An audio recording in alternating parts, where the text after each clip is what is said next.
So many people in Sweden are lining up to get these microchips that the country's main chipping company says that it can't even keep up with the number of requests. Really?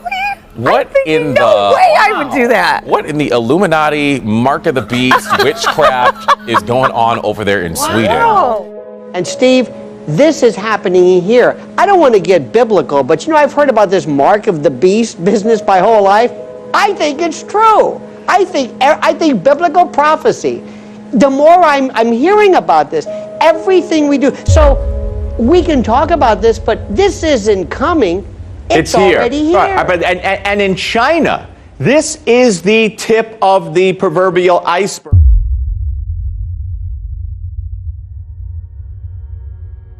Couldn't sleep, so I came to the church. In the middle of the night, Pastor John Gray took to Instagram to speak with his followers about the anniversary gift he gave his wife of 8 years. Pastor John Gray, he leads the Relentless Church down in South Carolina. It's an evangelical megachurch with some 22,000 members, many of whom weren't so happy when they learned of his very generous gift. This morning, outrage at the pulpit. Get that in your spirit. John Gray, a megachurch pastor in Greenville, South Carolina, speaking out after facing fierce criticism for buying his wife a $200,000 Lamborghini. First of all, it wasn't a pastor that bought the car. It was a husband that bought the car. And I won't ask permission from anybody to do it. Video surfaced this week of the pastor presenting the car to his wife in celebration of their 8-year wedding anniversary. But the image was soon taken down after response to the pastor went viral. Gray says the money comes from his book deals and from his reality TV show, The Book of John Gray, on the Oprah Winfrey Network. Gray is a former associate pastor at Joel Osteen's mega church in Houston. Osteen, who lives in a $10 million mansion, famous for preaching the gospel of prosperity. Gray echoing that message, saying he deserves everything he's got. This story has plenty of people talking with mixed opinions on social media. Right down our Facebook page, David writes, I believe this is between him and God. Let us not judge him as all of our days, that is, will come to stand before Jesus Christ. Meanwhile, Donald says, my understanding is he is a New York Times bestseller. This is just like everything else. People are mad at him because they can't be him. We also have a poll right now on our Facebook page asking you what you think about that purchase. So far, close to 11,000 people have already voted, and right now about 75% of them say that gift was inappropriate. The other 25% don't have a problem with it. Mr. Yang, has China declared war on Christianity? Yes. Fang Gongwang, a leading expert on religion in China, says what started several years ago as a small government campaign against unregistered churches has turned into all-out war. The campaign was first experimented in Zhejiang province in 2014 to 2016. Now it has become a nationwide campaign. A campaign where authorities routinely target houses of worship, destroy crosses, burn Bibles, and arrest pastors.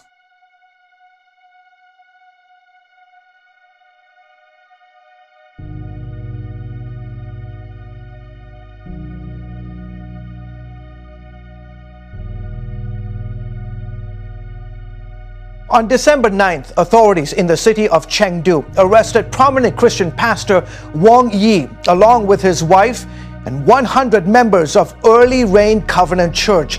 Authorities shut down the church and charged Pastor Wang with inciting subversion of state power. He and his wife could face up to 15 years in prison if convicted. Well, Chinese authorities have developed a new surveillance tool. It's called the gait recognition. It's a software that can identify people using their body shapes and how they walk, even if your face is hidden from a camera.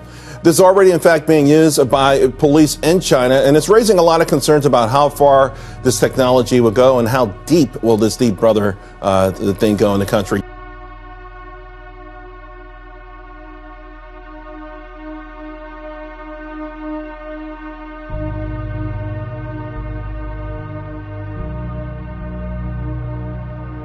Another thing they have is called the social credit system, and it doesn't allow you to be a bad citizen. It's going to go into place in 2020, but already I've read that they've generated 7 million punishments. So This is sort of the scary stuff. We've read about it for a long time, but it's coming into existence. Yeah, I think this is new totalitarianism, and we've got to put this in a historical context. I mean, you can imagine what this kind of technology would be used under a Lenin or a Mao. Unfortunately, the trajectory of human rights and freedom in China is going the wrong way. We've seen Xi Jinping in many ways take plays out of Mao's playbook. So I think this is incredibly disturbing.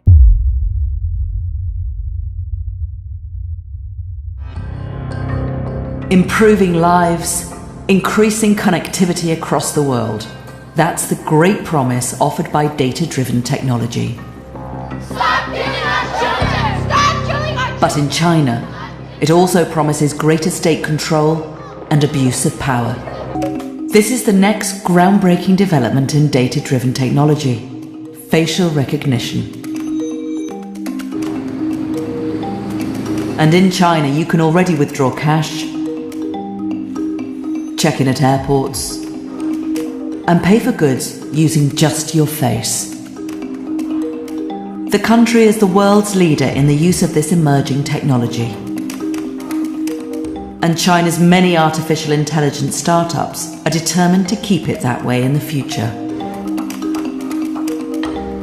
Companies like Yitu,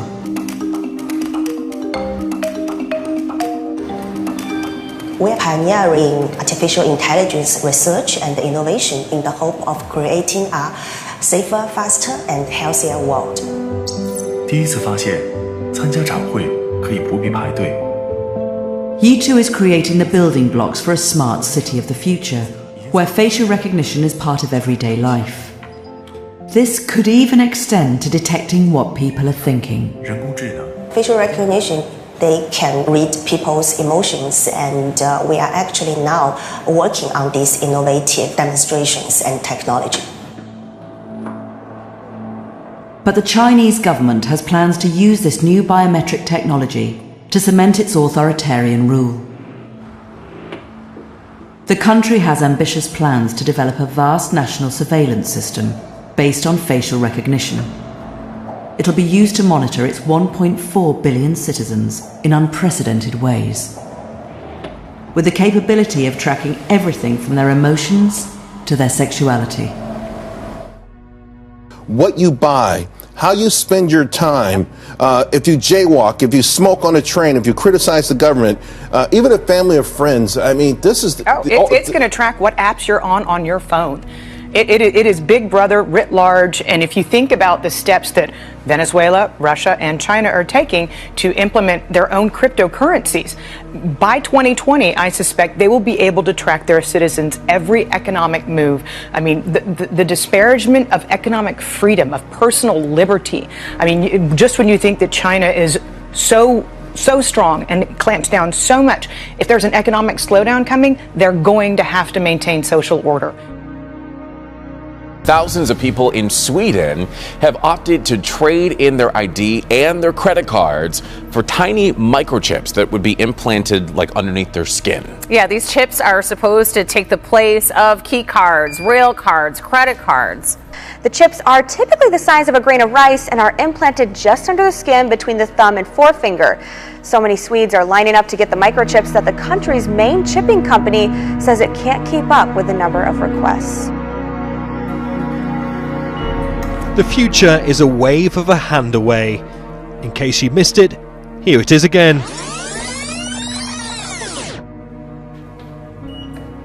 This is a whole new level of security.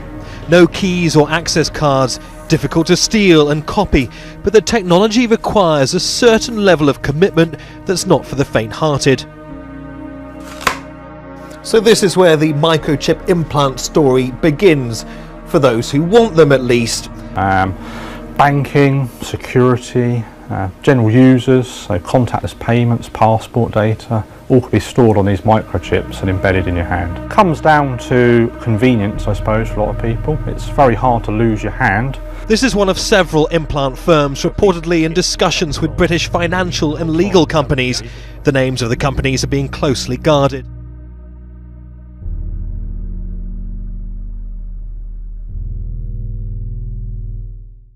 There are worries microchipping could eventually become the new normal. Societies embrace the mobile phone, making us easy to track on a daily basis. But by implanting microchips, there may be few places left to truly escape from technology. But I'm just not even feeling comfortable. No. But although there's microchips in pets, so I mean, it's not unheard of, you know. Yeah. But I have a close friend who's actually a TV meteorologist in Sweden. I actually need to give her a call you need about to that. talk I to want her. to find out if that really is. Yeah, why don't you do a little Skype? I want to learn more. Any signs you think that someday we may have to grapple with these issues too? I believe at some point we may, maybe not to this degree, but it's a technology that would look enticing to a lot of people. Yeah, I mean, I think we're all creeped out a little bit about what Facebook and Google can do. Last week, the journal Science published a study by Vanderbilt University Medical Center. It advocates for the creation, get this, of a universal, nationwide DNA database, including you and me and everybody else.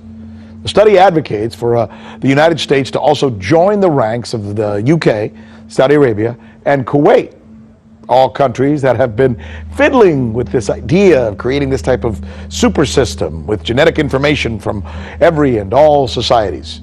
This study also submits that building this universal DNA database, you know, that swab thing that they send you that we've all done or sometimes police ask you to do, would actually result in more privacy. Now, if to you that sounds counterintuitive, you're certainly not alone. Because maybe what we should be asking is, where is that swab I gave for my DNA test going? Who has it? What are they doing with it? Who are they sharing it with? What could be the world's first designer babies. That's the claim of a Chinese researcher who says that he created gene-edited twins. Overnight, an astonishing and dubious claim. A scientist in China saying he created the world's first genetically engineered babies. Two beautiful little Chinese girls named Lulu and Lala came crying into the world as healthy as any other baby. Technology to genetically edit human embryos has been around for a while, but scientists were unwilling to cross that ethical line until now. I believe family need this technology, and I'm willing to take the criticism for them. The university where the researcher has worked is calling for an investigation, saying he has been on unpaid leave and officials were unaware of the research project and its nature. So creating these genetically modified babies, allegedly, that happened is being called dangerous and unethical. And with this story, it's not a question of whether this could be done at all. It's a question of if, when, why, and how. And let me just tell you what we're talking about. It's a technique called CRISPR, gene editing. You take a strand of DNA which codes for genes, and this CRISPR actually works like a scissors, removes the gene, and then this DNA heals itself. So whatever this gene codes for, a disease, a condition, in theory, maybe even other things like hair color, is now gone. If they really understood the full consequences of what was being done. It's amazing. One person making a decision to affect one person mankind. Changing the genetic code of the human race. For generations. For generations. It's helping them to identify wanted suspects in real time. What worries some people here is that as the technology develops, so too does the capacity for it to be abused. 那么所有的人在这个生活当中都处在严密的监控之下你不能做任何政府不喜欢的事情如果是这样子的话，我个人认为就相当于进入一个极权主义的一个状态，这是一个很恐怖的状态。Already the authorities are using facial recognition to name and shame citizens, even for minor offences like jaywalking. And in China, this is the tip of the proverbial iceberg, because their plan is that by 2021, they're going to have 600 million cameras all over the country. Every citizen, seriously, every citizen will be tracked. I know this. And they're going to be given a score they're going to be given a behavioral score. And if the score is good, if you act good, you get perks like better transit, better transportation, better hospital, a gym membership. If you're bad, you get put on a blacklist and you suffer problems with travel and other issues. Steve, I mean, that's as Orwellian as it gets. This is going on now. In fact, have you ever noticed here in New York City where I am and you are, do you know that whenever there is any murder anywhere, any suspect, we always have a picture of him. And nobody ever says, wait a minute, are there cameras on every corner? Yes. And let me also tell you something. For those of you who are trying to get your credit scores okay, you know, your FICO and this FICO and Equifax, there are going to be new algorithms, seriously, that are going to base your credit worthiness not so much on your payment history and all of the usual factors, but who your friends are, how long you are online. Do you ever get anything from Apple, which I do, that says, here's your productivity. This is how long you've been either on your phone or wasting your time. Steve, this is not the future. We live in a 24/7 real-time panopticon. We are watched every step of the way. And what scares me even more is not that we're talking about this, but that the newer generations who were born in captivity don't have any appreciation for this thing that you called Orwellian, this dystopian horror story that's been written. And that's great. Now. That is a great, seriously, all kidding aside, born into captivity or born in captivity, that is a great way to put it. His sermons, many of them widely circulated on social media, soon made him a rising star and an important player in the Christian revival that was sweeping China. All that has come to a screeching halt with his arrest and the closure of the church. Still, members of his congregation vowed to keep meeting despite the risk of arrest.